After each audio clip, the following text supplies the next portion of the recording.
स्वागत है आपका ओम ब्रह्मश्री चैनल में। फ्रेंड्स देखो, कुछ है नहीं, नहा नहीं। देखो आज अपना हमारा टॉपिक है बाबर जी। द मुगल डायनेस्टी के पहले, बहुत ही पहले, यानी उसके नींव रखने वाले भारत में बाबर जो है, सॉरी पहले इतना लिखते हैं, बाबर कौन था। देखो पहली बात तो अगर हम मान करें कि अगर बाबर, तो बाबर का पहले जन्म की बात करें, बाबर का जन्म 24 फरवरी को हुआ था। 24 फरवरी को, और 1483 ईस्वी में हुआ था। 1483 ईस्वी में हुआ था। अगर अब बात करें बाबर के पिता की, तो यानी कि इसके पिताजी कौन थे। इसके पिताजी एक तुर्क थे, यानी कि इसके पिताजी का नाम था उमर शेख। उसके पिताजी एक शेख थे, उमर शेख मिर्जा उसके क्या थे, उसके पिता का नाम था। अब उमर शेख मिर्जा की अगर हम बात करते हैं, क्योंकि मैं वीडियो के स्टार्टिंग में ही बहुत कुछ कर दे रहा हूँ, अगर वीडियो पसंद आए तो प्लीज हाथ जोड़ के लाइक करता हूँ। ओके, धन्यवाद करता हूँ कि अगर आप सबको वीडियो पसंद है तो लाइक कर दो, सब्सक्राइब कर दो। उसके पिता का नाम उमर शेख मिर्जा था, जो एक बहुत ही छोटे से राज्य के क्या थे, राजा थे। और इसके पिता क्या थे, तैमूर की तरफ से तुर्क थे। मतलब अपने पिता की तरफ से ये तैमूर की तरफ से क्या था, मतलब एक तुर्क था, तुर्क। और अपनी माँ की तरफ से चंगेज खां मंगोला का वंशज था। और उसके बाद अगर बात करें इसके पिताजी फरगान, अब इसके राज्य की बिना बात कर लेते हैं, राज्य का तो बात ही नहीं की है। फरगाना याद आता है जब तब लिखता हूँ। देखो फरगाना की गद्दी पे इसके पिताजी थे। अब उसके बाद अगर बात करें बाबर अपने इस गद्दी पे कब बैठा था, बाबर अपनी इस गद्दी पर 8 जून को बैठा था। कब बैठा था, 8 जून को 1494 को बैठा था। बहुत जल्दी बैठ गया था, बहुत क्या कहते 10 11 12 साल में बैठ गया था। मैं बैठा था, ठीक है, इतने समय में वो क्या किया था, बैठा था। दिख रहा है ना, हाँ देखो बता समय में बैठा था। अब बाबर जब धीरे धीरे अपनी इस क्या कहते हैं राज्य को बढ़ाने लगा, तो उसने फिर क्या किया, उसने फिर दिख रहा होगा नहीं, ये यहाँ पर तो ठीक है। बाबर ने 1507 ईस्वी में, बाबर ने 1507 ईस्वी में बादशाह की उपाधि किसकी धारण की थी, बादशाह की उपाधि धारण की थी। क्योंकि किसी भी आज तक किसी भी तैमूर शासक ने ये उपाधि धारण नहीं की थी बादशाह की। जो ये बादशाह की उपाधि है, आज तक किसी तैमूर शासक ने, आज तक कभी किसी तैमूर शासक ने इस उपाधि को धारण नहीं किया था। अब उसकी अगर बात करते हैं, बाबर के कितने पुत्र थे। अपने इस बाबर की बात करें, अगर इस बाबर की चर्चा लेकर जाएं, अब इस बाबर की चर्चा, तो सबसे पहला इसका पुत्र था हुमायूं, जो हमारे अकबर बादशाह के पिता है। उनके आगे भी मैंने उसको चर्चा करूंगा, और अगर हमारा हिस्ट्री का टॉपिक भी चल रहा है तो मैं उसकी भी चर्चा करूंगा, और दोनों वीडियो को साथ में लेकर चलूंगा, ठीक है। अब उसके बाद हुमायूं ही नहीं था उसका अकेला पुत्र, 3 और पुत्र थे, कमरान, अस्कारी, और एक लास्ट का पुत्र था, उसका नाम था हिंदाल। हुमायूं, करमान, अस्कारी और हिंदाल। राइटिंग में मत जाइएगा, बात पे जाइएगा, क्योंकि बात बहुत इंपॉर्टेंट होती है सबकी। बाबर ने अपने हमारे इस भारत माता पर, यानी कि हमारी मैया भारत पर कम से कम 5 बार आक्रमण किया था। सबको पता ही है, अगर हिस्ट्री आप पढ़ते हो तो आपको पता है 5 बार क्या किया था इसने, आक्रमण किया था। आक्रमण 5 बार किया था। अब उसके बाद बाबर का जो भारत के विरुद्ध किया गया प्रथम जो अभियान था, ये यूसुफ जाति के लिए था, जिसमें अब किस जाति के खातिर था, यूसुफ जाति के लिए पहला उसने अभियान भारत में चलाया था। जो अभियान चलाया था वो यूसुफ जाति पे चलाया था। कौन सी जाति पे, यूसुफ जई जाति पे चलाया था। यूसुफ जई जाति पर क्या चलाया था ये अभियान।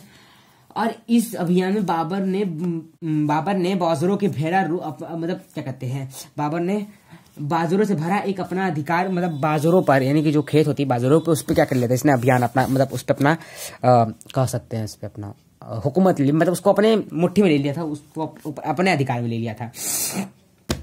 अगर अब उसके आगे अगर बात करें तो बाबर ने भारत पर आक्रमण करने में निमंत्रण पंजाब के शासक दौलत खां लोधी ने दिया था। यानी कि बाबर को गुस्सा को मतलब दिलाने वाले तभी तो बाबर ने इस पर आक्रमण किया था। वैसे उसको दिमाग नहीं आया था कि चलो भारत हमला करते हैं, और भी बहुत सारे से राज्य हैं। लेकिन जो एक इसके दुश्मन थे, दुश्मन का पहले बात क्या नाम था, एक दुश्मन था, उसका नाम था पंजाब का जो शासक था, वो पंजाब का शासक था।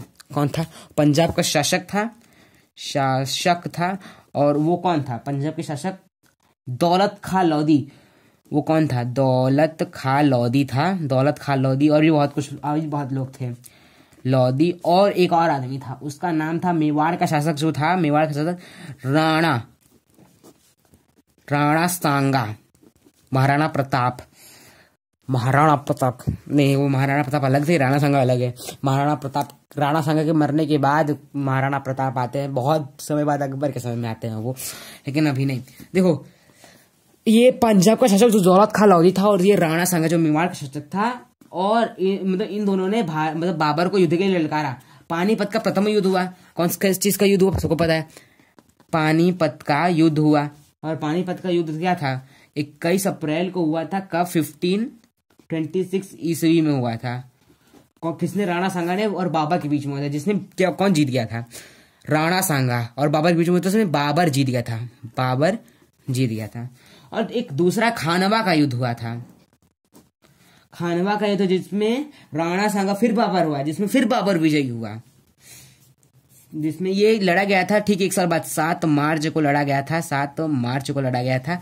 और 1527 इसमें लड़ा गया था। राणा सांगा फिर बाबर विजयी हुआ था। सॉरी, बाखर लिख दिया हम गलती से, बाबर विजयी हो गया था। अब उसके बाद चंदेरी का युद्ध होता है, जिसमें मेदिनी राय आती है बाबर से युद्ध करने। एक औरत आती है, लेकिन इसमें भी बाबर जीतता है। एक चीज, चंदेरी का युद्ध था, चंदेरी का युद्ध था। चंदेरी का युद्ध कब हुआ था? 29 जनवरी को हुआ था। ठीक, उसके एक साल पूरा नहीं हुआ था, तभी हो गया था। 1528 ईस्वी में हुआ था। जिसमें कौन थी? जिसमें एक औरत आई थी, उनका नाम था मेदिनी राय। मेदिनी राय आई थी, मेदिनी राय बाबर से लड़ी थी, जिसमें बाबर जीत गया था। जीता अपना बाबर था, बहुत युद्ध में जीता है बाबर। और उसके बाद चौथा घाघरा युद्ध होता है, जिसमें अफगान वर्सेस बाबर के बीच में होता है, जिसमें विजय क्या कहते हैं? बाबर की होती है, जिसमें विजय फिर बाबर की होती है। जो लास्ट का घाघरा का युद्ध होता है, घाघरा का युद्ध जिसमें फिर बाबर जीतता है, वो अफगानों और बाबर के बीच में हुआ, जिसमें बाबर जीता था। और पहले जो प्रथम युद्ध हुआ था, उसमें तुलना युद्ध नीति में तोप खानों का प्रयोग किया गया था, यानी कि इसने तोप का प्रयोग किया था, तभी फर्स्ट वाले में जीत गया था। ठीक है, ऐसे ऐसे ऐसे ऐसे करते हुए जीता था। और ये जो इसने उस वक्त अपने युद्ध में ऐसे ऐसे महारथी लिए थे, उसमें से उसमें से 2 महारथी जो बहुत बड़े तीरबाज हैं। एक का नाम था उस्ताद अली, दूसरे का नाम था मुस्तफा। ये दोनों बहुत बड़े निशानेबाज थे। इनको क्या कहते हैं? पानीपत के प्रथम युद्ध में बाबर ने इनको बोला था, क्या कहते हैं, लड़ने खाते हैं। और उसके बाद भी बहुत सारे ऐसे ऐसे लोग आते हैं जिनका नाम और निशान ना भूल जाओगे। ठीक है, देखो आ गया एक नया पेज। अब देखो, इसमें बाबर अपनी उदारता के लिए, बाबर सब बहुत उदार व्यक्ति भी था, इसीलिए उसे कलंदर के नाम जाना जाने लगा। मतलब उसे कलंदर की उपाधि दी गई थी। कलंदर किसकी उपाधि दी गई थी? कलंदर की उपाधि दी गई थी, क्योंकि वो बहुत ही उदारता के खातिर, किसके लिए? उदारता के खातिर उसे कलंदर को उदारता के खातिर उसको दी गई थी। और खानवा का जब उसने युद्ध दिया था, उसने तब गाजी की उसको उपाधि से नवाया गया था। किस उपाधि से नवाया गया था? गाजी की उपाधि से उसको नवाबा गया था। इतनी उपाधियां उसको मिली थी, गाजी की उपाधि से नवाबा गया था। उसके बाद करीब जब क्या कहते हैं, जब वो बेचारा 48 ईयर्स का हुआ था, तो वो 27 दिसंबर को उसकी मृत्यु हो गई थी। 1530 ईस्वी में उसकी आगरा में मृत्यु हो गई, जिसमें उसकी जो शव था उसको प्रारंभ में कहाँ दफनाया गया था? उसको प्रारंभ में आगरा में दफनाया गया था, आगरा के रामबाग में कहाँ गया था? दफनाया गया था। लेकिन बाद में उसकी असली जगह जहाँ पे वो चाहता था, काबुल के, मतलब बाद में उसे काबुल के उसी के द्वारा चुनवा दिया गया, उसी के द्वारा दफना दिया गया, वहीं पे दफना दिया गया, काबुल में ही कहीं दफना दिया गया। अब हमको नहीं पता इतना कहाँ दफना दिया गया, लेकिन पता है कि दफना दिया गया बेचारे को। अब उसके बाद जब बाबर ने अपनी आत्मकथा बाबरनामा भी लिखी, सबको पता है बाबरनामा, जो फारसी भाषा में उसका अनुवाद है बाबरनामा। और बाबर एक प्रसिद्ध नक्शबंदी सूफ क्या कहते हैं, बाबर बहुत सारा ऐसा बाबर ने बहुत अच्छे कुछ काम भी किए थे, जिससे कि उसको अभी भी सब लोग याद रखते हैं। उसकी क्या कहते हैं, इतना दुष्ट भी नहीं था, थोड़ा बहुत अच्छा भी था आदमी।